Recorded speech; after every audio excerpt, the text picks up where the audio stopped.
I didn't know anything about this cinema until getting here tonight, and we were given a quick sort of walk around and told about the history of it.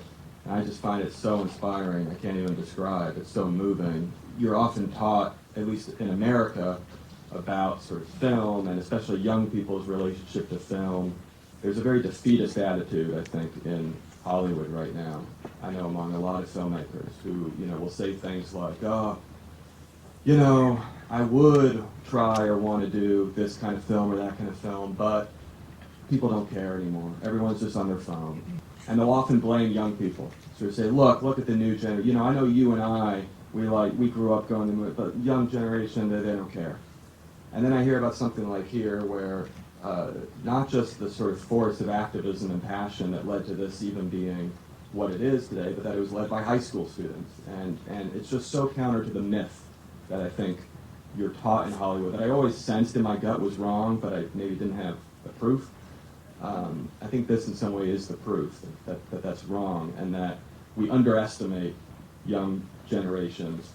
And I think old generations have always been underestimating young generations. That's the cycle of history.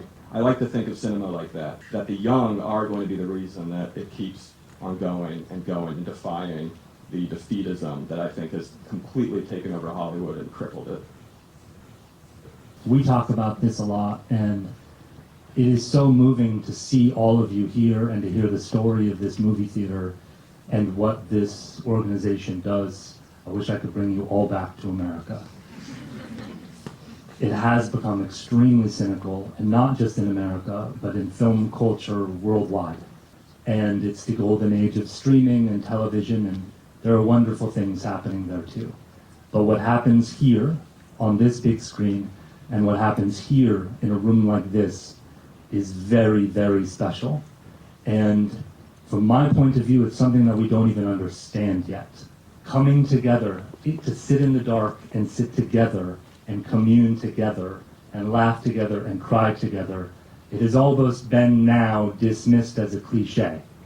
It is not. This art form is 100 years old. It is truly magical, and it requires a level of romance. And when we were driving around today, going, the love for cinema in this city that I wish I could take back to America and transplant to a lot of places in the world is so real and true, and it is so romantic.